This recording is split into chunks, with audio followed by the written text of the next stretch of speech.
Começa agora! Observatório Literário, um pouco de tudo na vida literária pernambucana. Este programa foi aprovado pelo Sistema de Incentivo à Cultura da Prefeitura da cidade do Recife e tem apoio cultural da Faculdade Maurício de Nassau.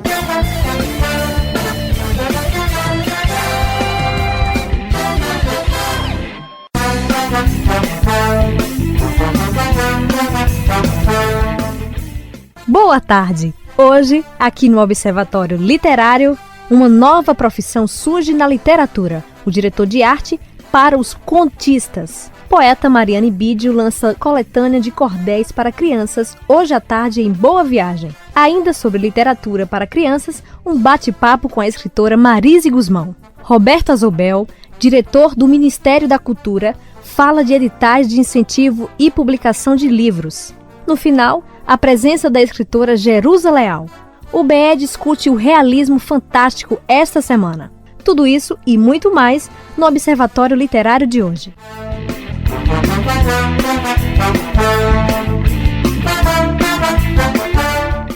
Eu sou Rafaela Feitosa e apresento este programa que tem redação e produção do escritor Fernando Farias, trabalhos técnicos de Simone Ventura, projeto literário da Sachiko Shinozaki Produções. Direção-geral, Fernando Farias.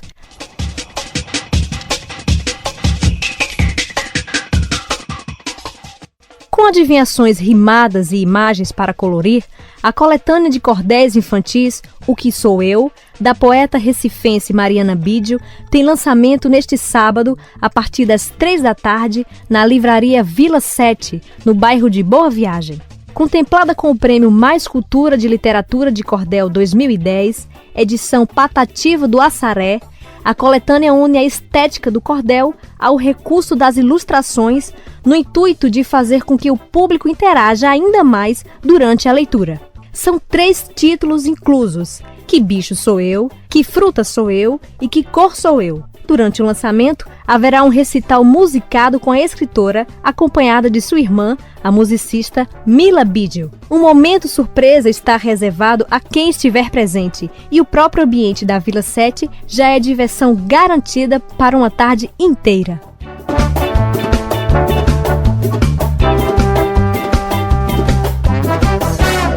Na próxima quinta-feira, às 7 horas da noite, na sede da UBE, a escritora Salete Rego Barros vai debater o tema O Fantástico na Literatura. Bate-papo com Rafaela Feitosa. E falando mais sobre os livros para as crianças, eu recebo agora a escritora Marise Guzmão. Ela é pedagoga e escreve livros para o público infanto-juvenil. Além disso, vem se dedicando a palestras literárias para crianças. Boa tarde, Marise Guzmão. Boa tarde, Rafaela Feitosa, e boa tarde aos ouvintes do Observatório Literário. Marise, você escreve para crianças. Então conta pra gente como foi que você começou a escrever para esse público. Quando eu comecei a ensinar, eu ensinava na escola pública, né? E tinha algumas coisas assim, por exemplo, o meu aluno que vinha sem tomar banho, né? Então eu não podia chegar para o meu aluno e dizer, olha, tome banho para vir para a escola, né? Aí eu começava a inventar história, contava a história do menino, né, que a mãe dele era faxineira, e o pai dele era pedreiro, sabe, mas ela, olha, tomava muita conta do filho dela. Aí começava a contar a história, e o que eu queria dizer pro meu aluno, eu dizia através da história. Mas eles, né, percebiam que se na história o menino tomava banho para a escola, aí eu gostava de beijar também. Aí quando eles vinham, olha, quem não tomar banho não vai levar beijo, né? Aí foi assim, foi surgindo, e eu sempre gostei de ensinar, por exemplo, história descobrimento do Brasil, aí os pneus era as caravelas. Aí eu escolhia um, aí vinha o teatro, né, também. Escolhia um para ser o Pedro Alves Cabral, tá entendendo?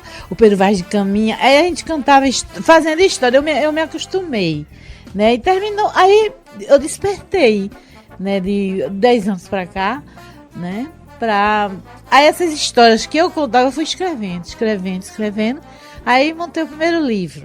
Depois eu fui na editora ver se conseguia publicar esse livro. Aí eu vi a diretora lá dizendo: olha, nós não temos nenhum livro sobre a paz. Aí eu cheguei e fui escrever. Aí eu fui desenvolvendo, surgindo, vem assim, surge, vai, eu deixei, né? Eu sempre gostei de escrever também, né? Bom, então você resolveu lançar seu primeiro livro. E como foi a repercussão nas escolas? Meu livro foi diferente, né? O primeiro livro, a editora comprou meus direitos autorais, né? Então eu não tive assim muito contato do que é que o meu aluno, né? Mas eu, de escola que adotou o livro, eu tive. De amigos que compraram o livro. Porque eu fiz assim, a noite do autógrafo, né? As pessoas compravam, né? E diziam assim que eram histórias que queriam logo saber o que ia acontecer, né? Não parar, lia, é sempre essa informação que veio para mim. As crianças gostavam muito das ilustrações que a editora fez, né? Que foi a própria editora que fez. Eu participei da Bienal, aí contava história. Eu tenho bons retornos, né? Assim, do que acham do meu livro. O segundo livro, e outra coisa interessante, eu sempre colocava nas histórias os nomes dos meus alunos nos personagens. Então ele se vê ali, né? Alex foi um aluno meu, Silvana é minha irmã, entendeu? Eu sempre coloco nomes, mesmo que não seja sobre eles, mas coloco o nome, homenagem, como se fosse uma homenagem, né? Esse último livro é mais Laís e Paulino, Humana Inclusão, é mais de família. E os outros eram mais dos alunos. E aí os alunos se acham, né, importantes. E meus alunos não, viu? Para a noite de autógrafo também. E que eram meus alunos, que hoje são adolescentes, né? Marise, como você vê o incentivo à leitura para as crianças nas escolas públicas aqui do Recife? Isso depende muito do professor, entendeu? O aluno, ele não gosta muito de ler. Mas a gente tem que desenvolver. Por isso que eu comecei com essas coisas de contar história. Justamente para ele gostar de ler aquela história que ele está dentro dela, da história. Você tem que estimular, porque se o aluno não for estimulado, a criança não for estimulada, por exemplo, quando está na barriguinha, você fica contando história, cantando musiquinha, isso é muito importante. Mesmo que ele não saiba nada, não saiba ler, você conta a história, dá o livro para ele, diz o que? Conta a história para amanhã. O paiinho, né, que hoje é mãe, pai, né, conta a história, mesmo que ele conte outra história, não seja aquela história, mas a história dele, e já está desenvolvendo, entendeu? Marise Guzmão, fala um pouco pra gente agora sobre o conteúdo dos teus livros. Eu fiz a continuação do primeiro livro, que na verdade era o segundo livro, que era sobre a paz, mas se tornou publicado, foi o primeiro, e que tem o Senhor Alfabeto, né, que eu personalizei o Senhor Alfabeto nesse livro e personalizei na língua portuguesa. E nesse segundo livro eu explico como eu personalizei. Aí entra a fada, o castelo, sabe? Que a fada vem, vê que ela gostava muito de ler, mas sabe que muitas crianças não gostam não sabem ler. Aí ela transforma o seu alfabeto com a varinha mágica dela e transforma na língua portuguesa e as letrinhas em pessoas, né? E a partir daí o seu alfabeto na língua portuguesa vão alfabetizar as letrinhas, vão ensinar as letrinhas a se juntarem para formar palavras, entendeu? Aí no que ela está alfabetizando, as crianças vão aprendendo. Que esse livro é um paradidático para ser trabalhado na alfabetização, que hoje é o primeiro ano, né? Que não tem mais alfabetização, porque a alfabetização foi incluída no ensino fundamental. Por isso que hoje o fundamental são 9 anos, né? Então, o primeiro ano, mas eles estão sendo alfabetizados. Isso é uma paparidade. E ele vai participar da história também, porque eu deixo em aberto. É como se tivesse exercícios. Eu conto a história e tem exercícios para ele complementar a história. Coautor, né? Ele também... aquele bicho que está ali, como é o nome dele? Aquele bicho... vamos ver, vamos botar as consoantes para ver que bicho é. Aí o próprio aluno, vai descobrir a coisa e vai completar a história.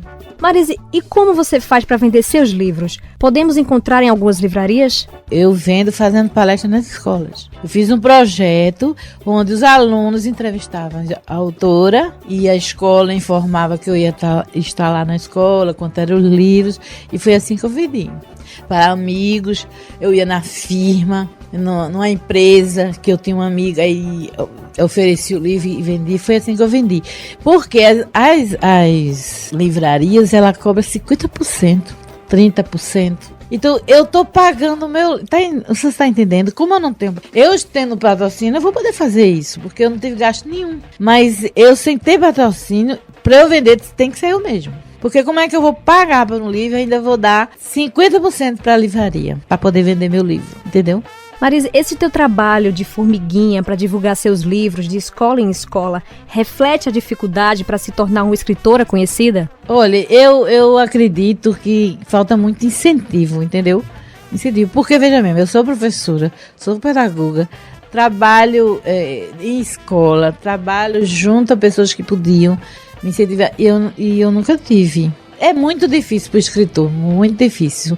Se a gente não vender, se a gente não for vender. Agora, um escritor que já é conhecido, né? É muito fácil ser um Paulo Coelho, né? Por exemplo, aquela menina Thalita Rebouças, que escreve para jovens, né?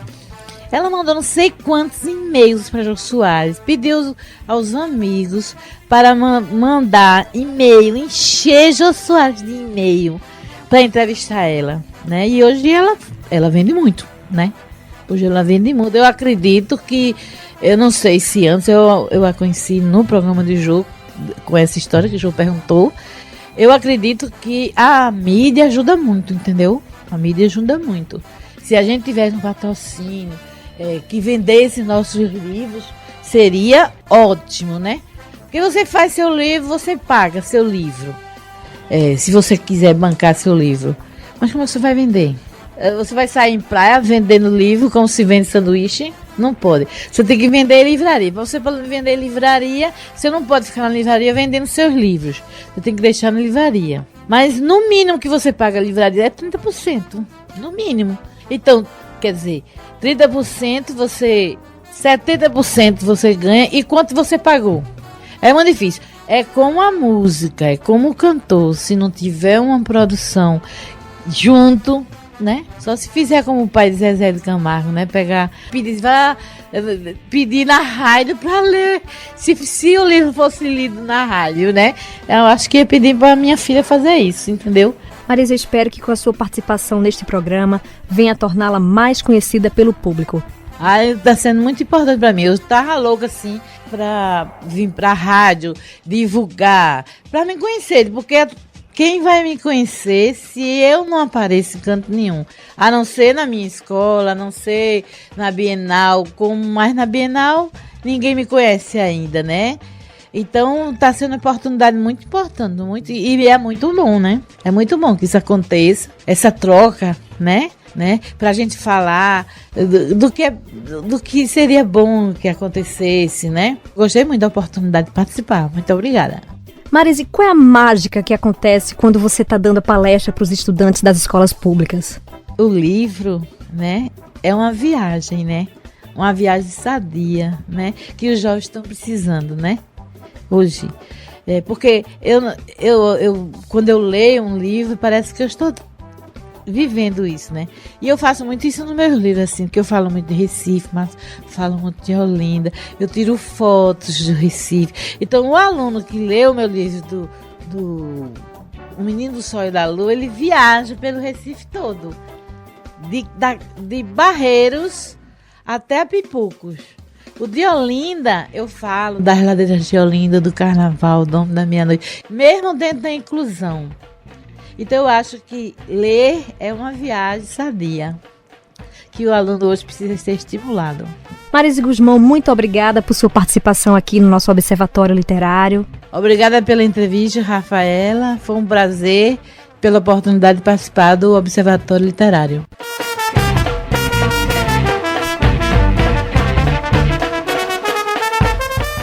Você quer traduzir seus livros para outras línguas? O Ministério da Cultura destinou 12 milhões de reais num edital. Para isso, o autor precisa contactar com uma editora internacional. É o que explica Roberto Azobel, assessor técnico do Ministério da Cultura, responsável pelo setor de livro e literatura. Um edital para programas de bolsas de tradução e publicação de reedições, né? E esse edital vai ficar aberto até o dia 31 de dezembro desse ano. É um edital que tem 12 milhões de recursos, né, do Fundo Nacional de Cultura para a divulgação de obras brasileiras no mercado internacional, né? Esses recursos são oferecidos a editoras estrangeiras que desejam traduzir, reeditar, publicar e distribuir no exterior livros impressos e digitalizados de autores e editoras nacionais. Ele está acessível aos gêneros literários romance, conto, poesia crônica, obras de referência, livros infantil e ou juvenil, ensaio literário, ensaio social, ensaio histórico e antologias de poemas e contos. Esse é um edital estratégico porque o Brasil vai ser o país homenageado na Feira de Frankfurt de 2013. Então, esse edital visa que a gente aumente a quantidade de livros brasileiros, né, escritos em português no mercado internacional. A ideia é que as editoras estrangeiras se animem a traduzir nossas obras, para que a gente galgue aí um espaço no mercado internacional. Sobretudo tendo uma vitrine como é a Feira de Frankfurt, que é a maior feira de livro do mundo, né? Outra informação do Ministério da Cultura é que para as bibliotecas adquirirem livros dos autores, acaba de ser aberto um cadastro nacional de livros de baixo preço, como explica Roberto Azobel. A política de cadastro nacional do livro de baixo preço foi uma política que foi instituída agora também nessa gestão, que é voltada para as editoras para que elas cadastrem livros de até R$10, tá, no site da Biblioteca Nacional, mais uma vez www.bn.br, para que esses livros, através de recursos repassados do Ministério para as bibliotecas, sejam comercializados entre elas. Para isso, os livros precisam estar cadastrados, né? E aí eu volto a enfatizar que são livros de até R$10. E aí, com o repasse de recursos do Ministério para as bibliotecas, elas podem fazer suas escolhas de títulos, né, dos livros cadastrados, comprado até esse valor. Por outro lado, acaba de ser criada uma nova secretaria dentro do Ministério da Cultura. Trata-se da Secretaria de Economia Criativa. Roberto Azobel fala sobre o papel desta secretaria. O objetivo da secretaria é, em primeiro lugar, ocupar desse novo setor cultural, né, que é recente, né, no mundo, né, nas políticas culturais do mundo, né. Essa expressão economia criativa, né, surgiu na década de 90, né, através de iniciativas na Inglaterra, para se ocupar com aquilo que tem gerado recursos, né, no mundo da cultura, né. A ideia é de aproveitar, né, essa contribuição econômica, né, que o mundo da cultura tem gerado, né, dentro do campo das artes, da cultura, e tentar sistematizar políticas que viabilizem certos gargalos que a produção cultural encontra, né, no mundo hoje, né? Desde a história de marcos legais, né, facilitar a comercialização e produção de produtos, distribuição de produtos culturais, né, que hoje a gente sabe que tem alguns problemas, né? Tipo, só para ilustrar uma situação, vou até ilustrar uma situação que ocorreu até com a própria secretária da Economia Criativa, que em uma visita recente na Argentina comprou para consumo próprio, acho que era para sua filha, uma lata de doce de leite argentino, né? Um produto cultural que a marca de identitária, né, argentina, né, por conta da sua produção de leite, enfim, e que chegando no Brasil, né, com essa lata de doce de leite, ela foi obrigada a despejar fora porque a polícia ela não deixa você entrar com produtos alimentícios vindos de outro país, enfim, por uma questão de segurança, né, para evitar bactérias, para evitar qualquer, né, que é compreensível, mas por outro lado isso prejudica negociações com relação a um produto cultural, né, um produto identitário, né, como é no caso da Argentina o doce de leite. Então as políticas de economia criativa, elas vêm para facilitar certos marcos simbólicos culturais, que no caso da gastronomia, né, foi um exemplo que eu dei com relação a esse caso da secretária. O Plano Nacional do Livro e Literatura vem incentivando a criação de redes de livros e literaturas nas cidades. Aqui em Pernambuco, a cidade que vem mais se destacando é Olinda. Roberto Azobel mostra como a cidade de Olinda vem se tornando um exemplo. A gente está tendo uma experiência que parece bastante próspera em Olinda, por iniciativa da própria prefeitura, que disponibilizou uma gestora para articular a sociedade civil.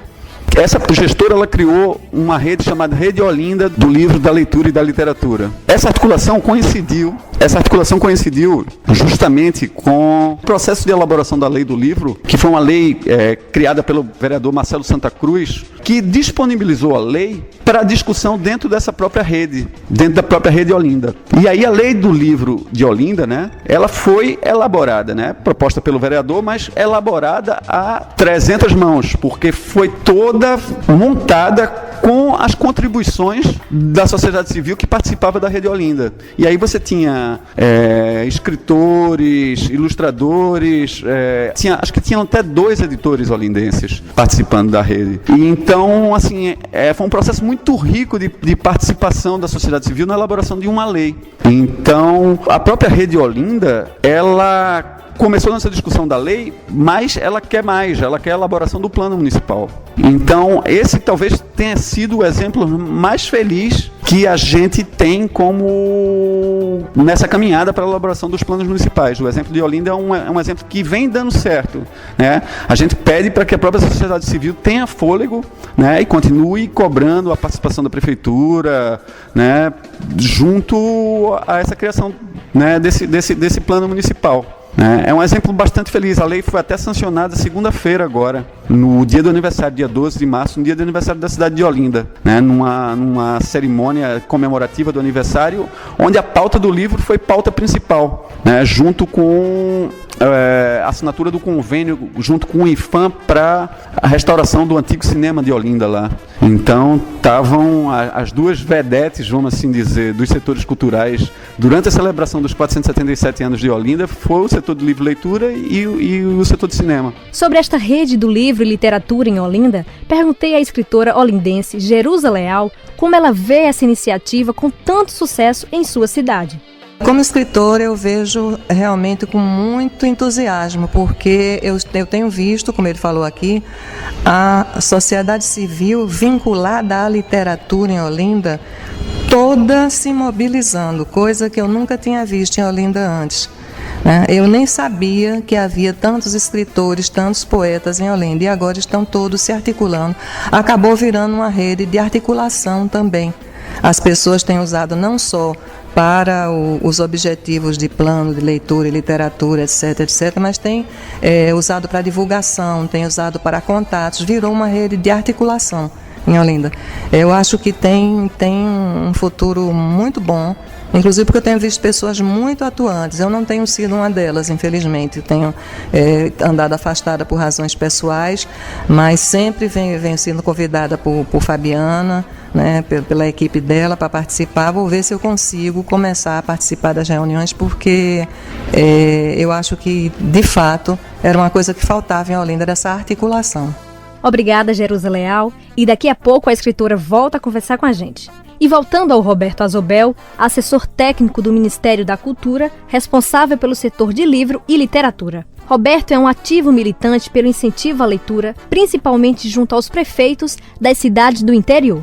É uma coisa que eu falo em todos os lugares que eu vou, em todos os municípios desse Nordeste, que é a importância desse nosso setor na formação de cidadania. Tá? Não tem um lugar onde eu passe que eu faço alerta a todos os prefeitos, a todos os gestores públicos desse nosso Nordeste, de que, gente, se vocês querem formar cidadão, invista no setor de livro, leitura e literatura. Tá? Eu acho que, e aí eu estou puxando a sardinha pro meu lado, mas eu não consigo visualizar um setor artístico, me perdoe os outros, e eu vou estar sendo bastante contundente aqui, que eu consiga visualizar a formação de um senso crítico no cidadão tão grande quanto o setor de literatura. Então, meu grande desejo e aí como gestor já, é de ver pequenas prefeituras, capitais, é de ver os gestores públicos dessas localidades investindo na área cultural nesse setor específico.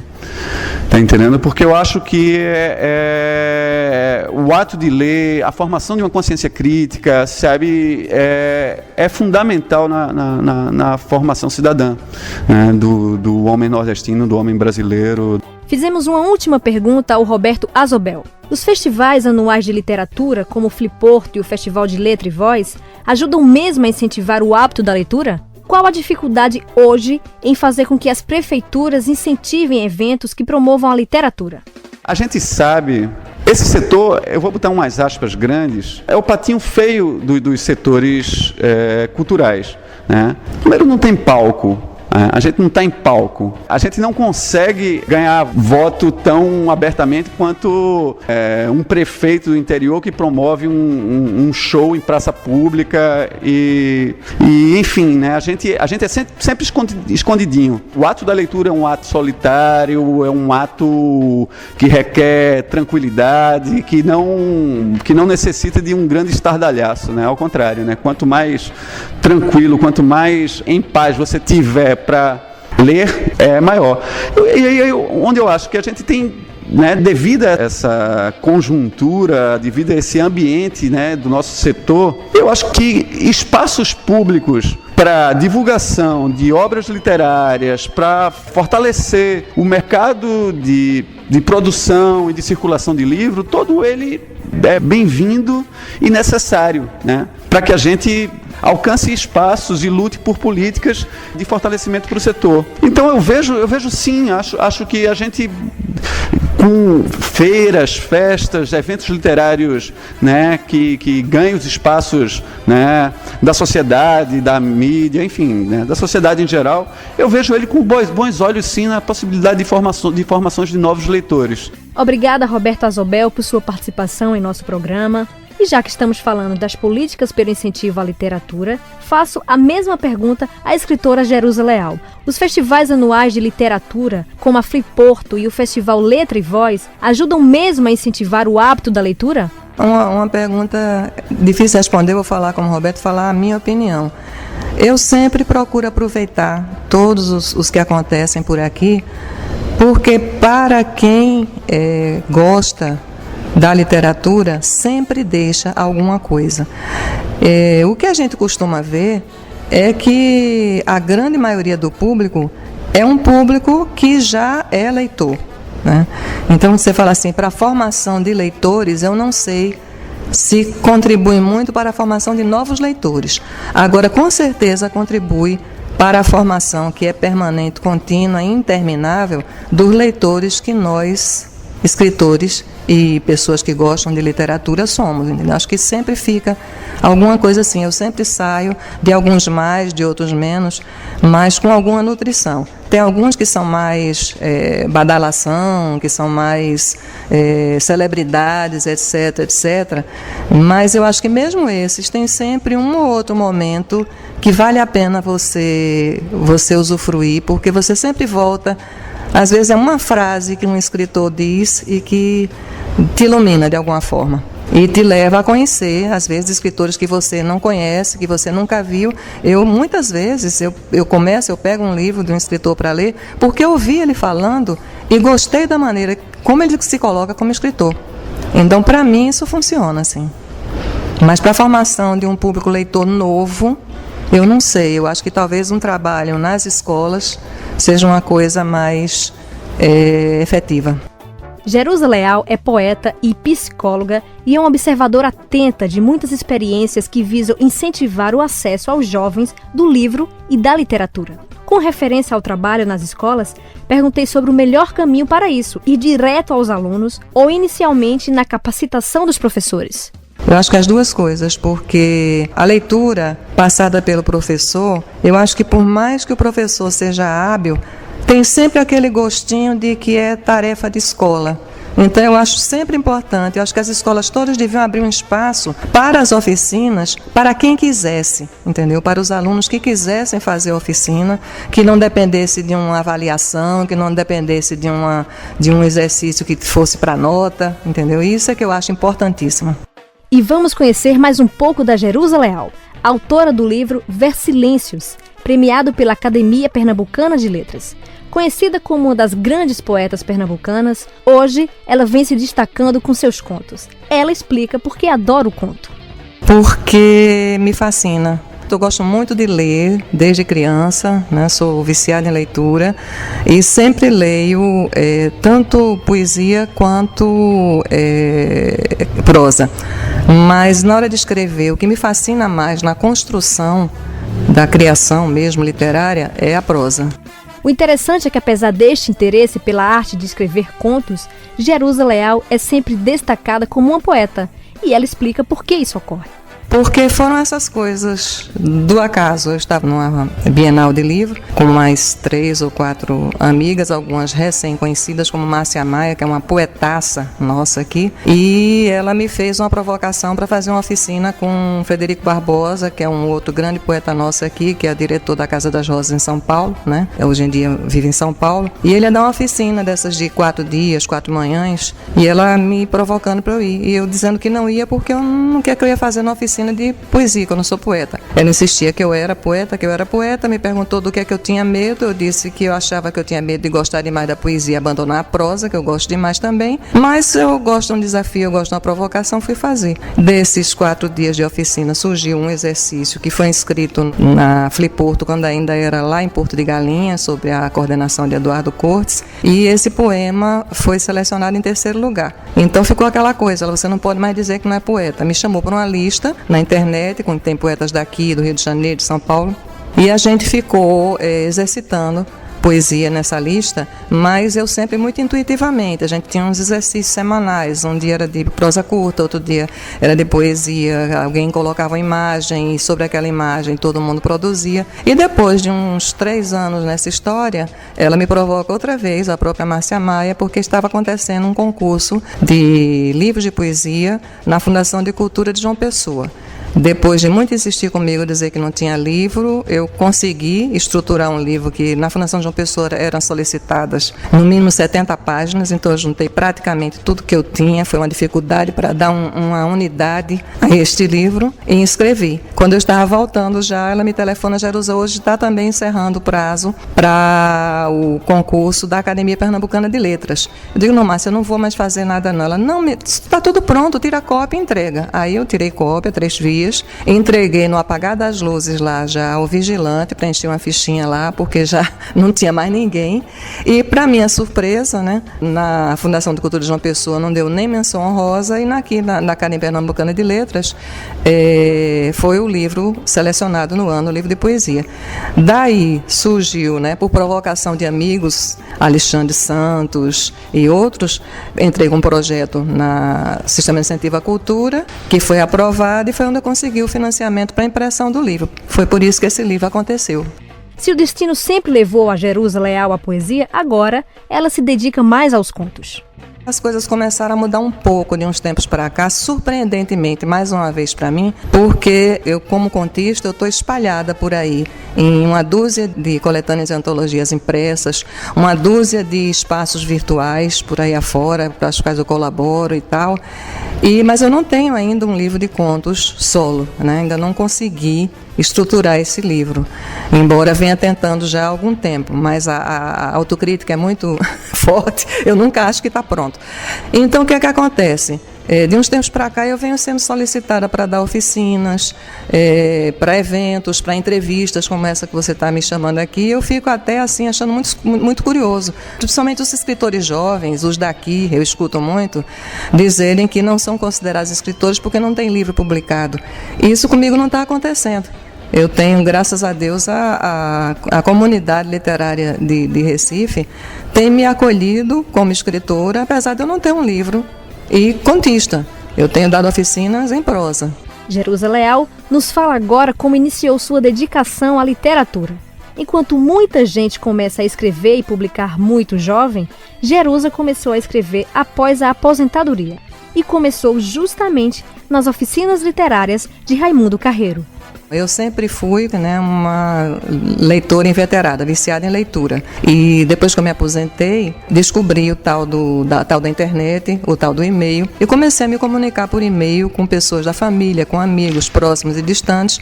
E, mais uma vez, começou uma provocação. Jerusa, escreve, você escreve bem. E eu tinha consciência de que não era por aí. Eu dizia, gente, escrever bem, vocês acham que escrever bem é escrever gramaticalmente correto. E isso eu escrevo, graças a Deus. No meu tempo ainda se estudava análise sintática.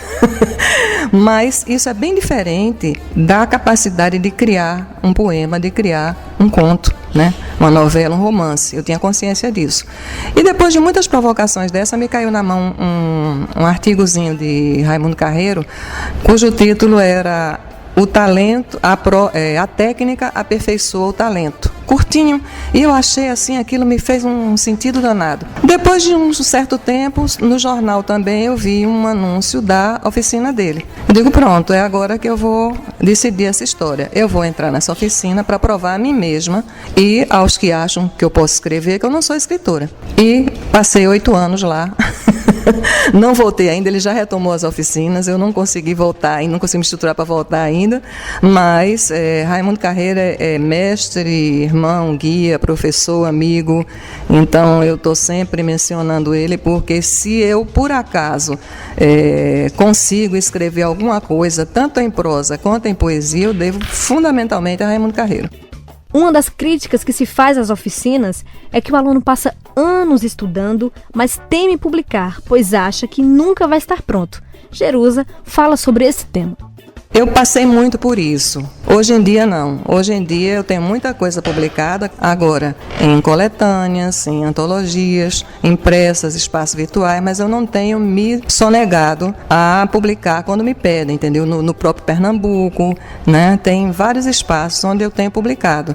Agora, a minha questão com o livro de contos é porque antigamente os escritores escreviam e publicavam em folhetins, em jornais, e um belo dia juntavam os contos e publicavam um livro. Tá?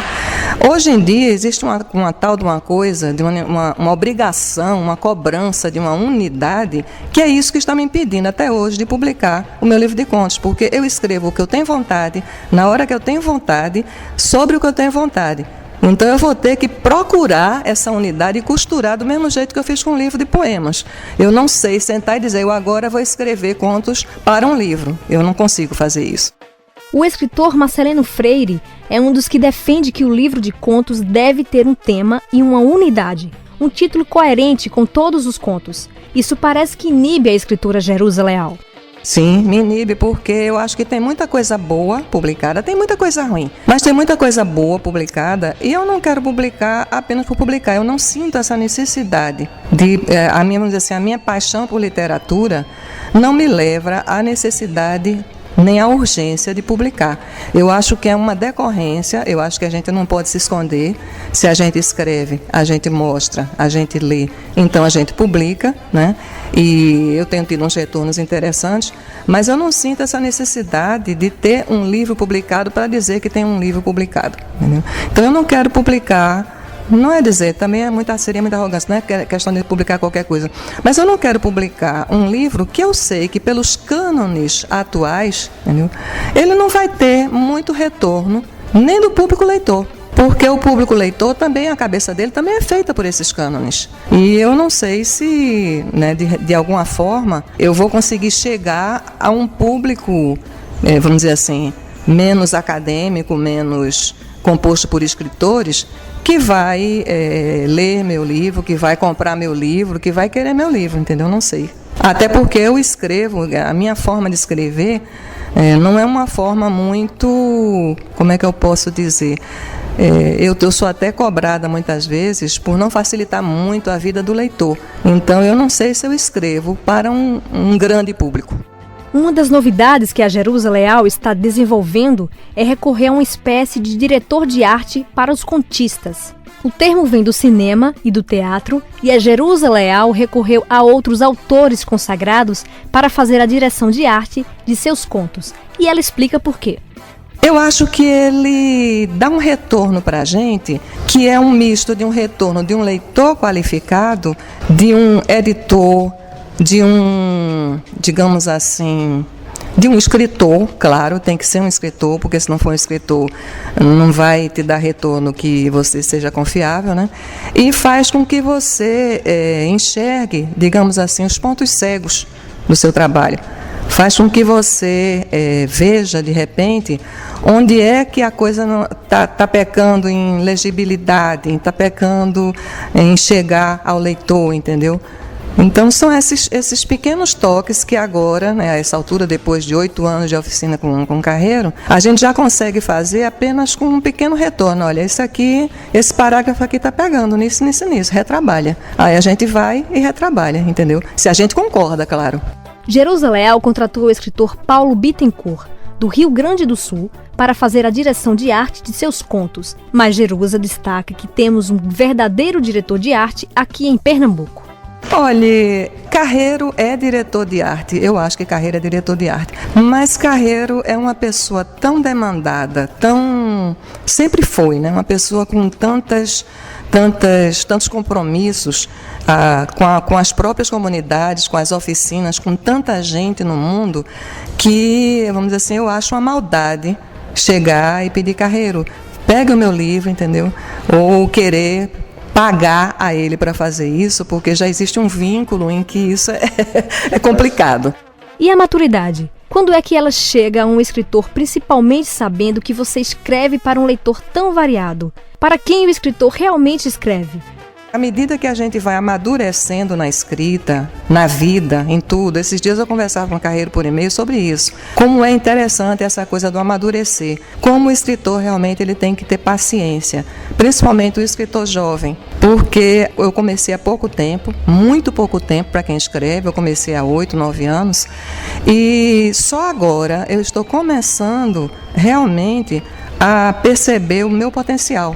Até onde eu posso chegar, entendeu? Aquela questão que você fala da segurança, entendeu?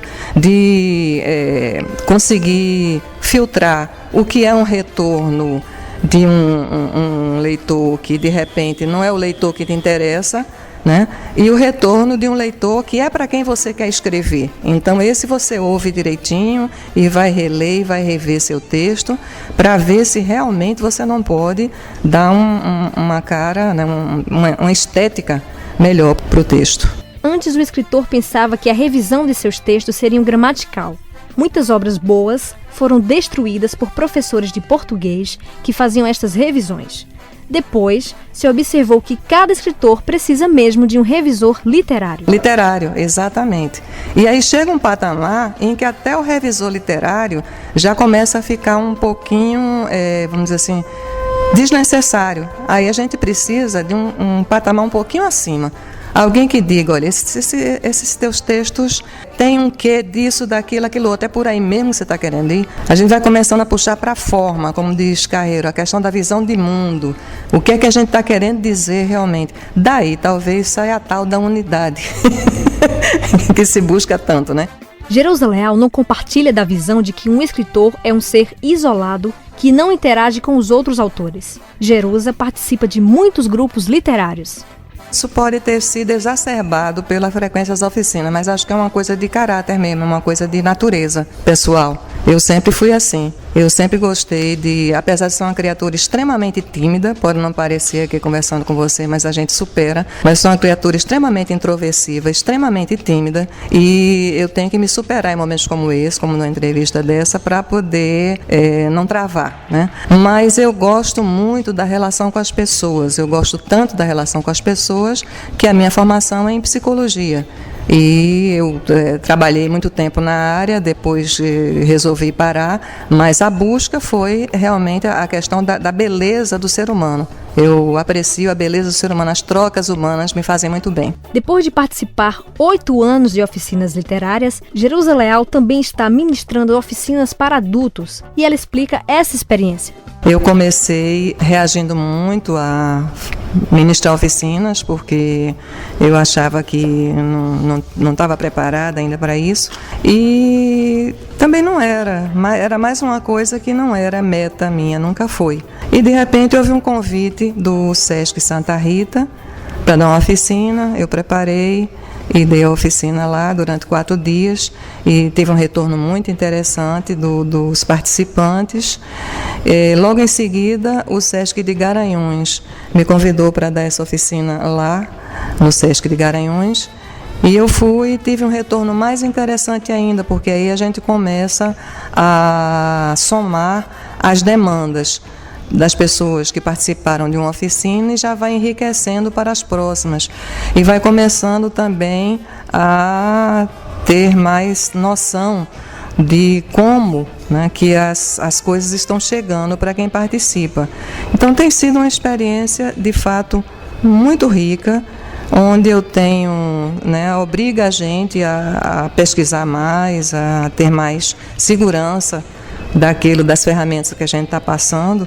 E é muito gratificante ter o retorno de pessoas que achavam que nunca iam conseguir escrever uma linha na vida e que saem de uma oficina de 4 encontros de 3 horas escrevendo, né? Escrevendo e conhecendo já algumas ferramentas para decidir como é que querem continuar a escrever. Agora vamos escutar um pouco dos contos das poesias de Jerusa Leal.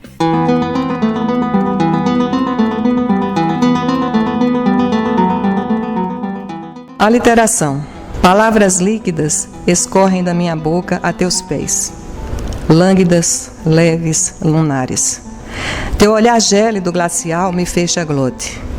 Palavras me saem guturais. Gemo, gaguejo, engasgo. Estranhas, me entranhas, te assustas. E teu desassossego me assanha. Palavras voltam a vazar, valentes, velozes. E tu pingas, pálida, perfeita. No chão, os rastros dos meus sussurros não te alcançam. Dançam no ar e se espatifam no assoalho.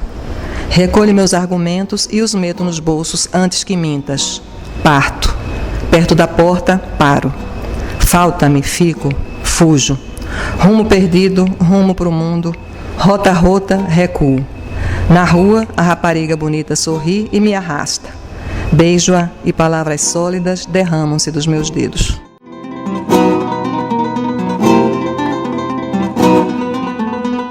Em preto e branco sempre parece mais belo. Acho que é um final de inverno. Naquele tempo fazia frio em fim de julho. Mas não era o caso de andar com sombrinha pendurada no braço. Lendo recostada na espreguiçadeira, levanta os olhos e acha que reconhece uma moça de uniforme que passava. Não, apenas mais uma moça de uniforme. E de uniforme todas se parecem. Naquele tempo, se aquece sentada sozinha num bar da orla. Bem à toa, só vendo a vida passar.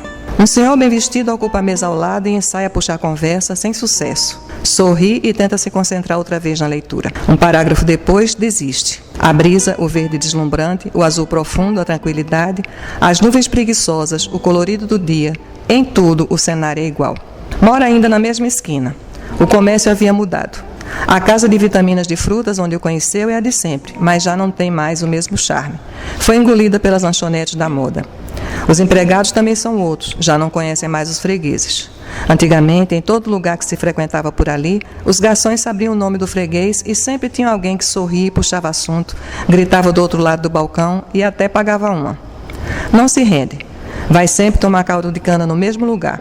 Lembrou que ela também gostava. como gostava da comida árabe, na galeria. Pulavam cedo da cama no sábado de manhã só para pegar a primeira leva de quibes e esfirras. Lembra também que ela gostava de reclamar de tudo e do dia em que o ônibus quebrou na frente do Pão de Açúcar. Resolve levantar e ir para casa, já começa a escurecer. E o caminho até o prédio sempre leva mais tempo que o previsto. A distância é pequena, mas as distrações, muitas. Desviar de cocô de cachorro, gente correndo com Walkman no ouvido, manchete na banca, comprar leite e pão. Na entrada do prédio, o porteiro entrega a correspondência. Contas para pagar, com certeza. Passa um vizinho, cumprimenta. Conhece quase todo mundo. Até as prostitutas e travestis que fazem ponto na esquina e o velho em cadeira de rodas que vive na calçada da casa em frente. Também são quase 40 anos morando ali. Sobe pela escada, o elevador quebrado outra vez. Não se importa. Era uma das poucas vantagens de morar no primeiro andar. Abre a porta, larga a correspondência e as compras em cima do sofá. E não vai para a cozinha preparar o café, não vai para o banheiro tomar banho, não liga nem a televisão para escutar o noticiário. Passa direto para o quarto, abre a última porta do guarda-roupa e apanha na prateleira mais alta uma caixa de sapatos. Senta na cama e começa a tirar uma por uma as fotografias, até que a encontra.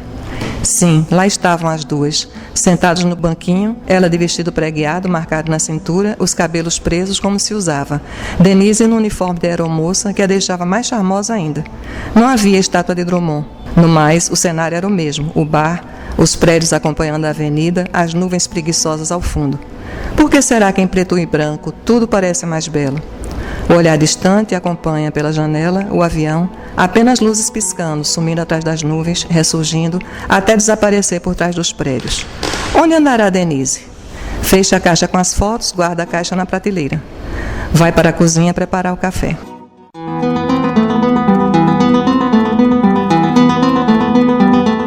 Coelhamente. Cansada de estar sentada, sonhando sem fazer nada, sem vontade nem de ler. Assim, sonolentamente, margaridando correntes, correu cor-de-rosamente, trazendo nos olhos brancos da suculenta cenoura o resto de uma dentada.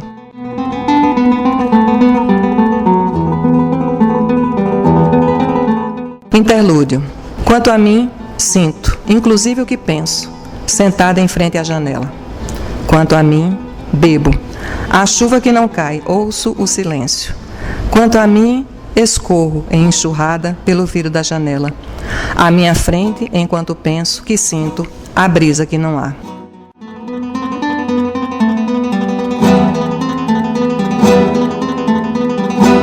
Marilyn Lisa. Alguma coisa há de vegetal nos cachos repolhudos dos teus cabelos, nos teus lábios Monroe, no teu sorriso lisa. Alguma coisa há de espectral no tom tofu da tua pele, no rosa macerado do teu rosto, no sépia desbotado em tuas vestes. Alguma coisa há de surreal nos traços comestíveis do teu rosto, e esse teu olhar, de modo oposto, tem algo de ser sobrenatural.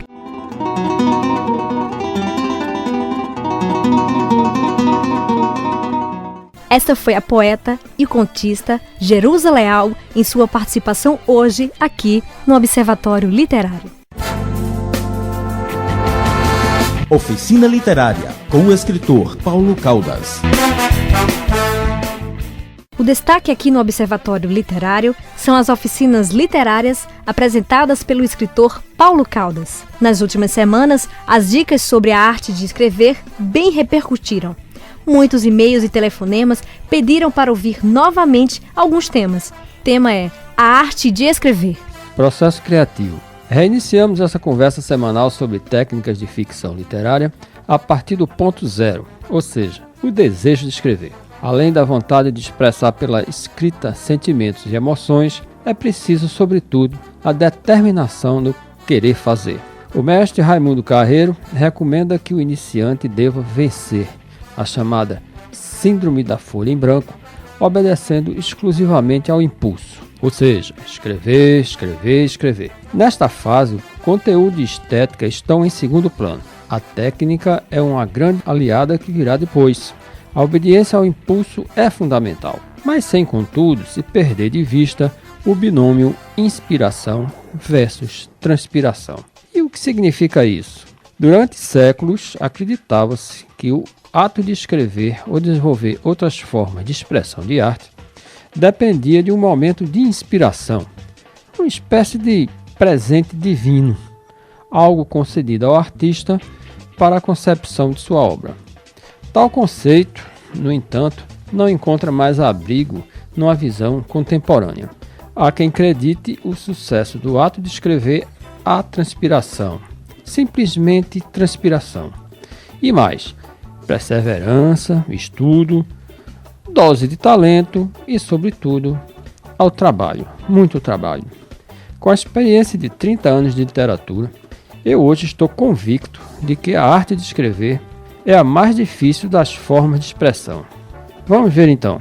Enquanto o cinema e a TV dispõem da imagem e do som para seduzir o espectador, a música conta com o som dos instrumentos, a voz do intérprete para conquistar o ouvinte e até fazê-lo cantar, enquanto o teatro reúne cenas, cenários, figurinos, o gestual dos atores e o contemplativo, entre outras formas, a literatura só expressa suas ideias, seus conceitos, através da palavra escrita.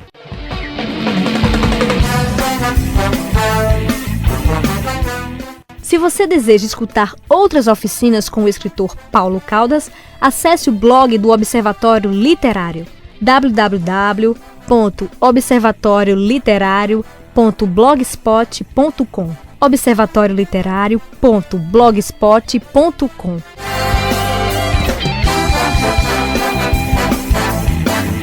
E aqui termina o programa Observatório Literário de hoje. No próximo sábado, ao meio-dia, um programa especial com o tema Frases. Até lá!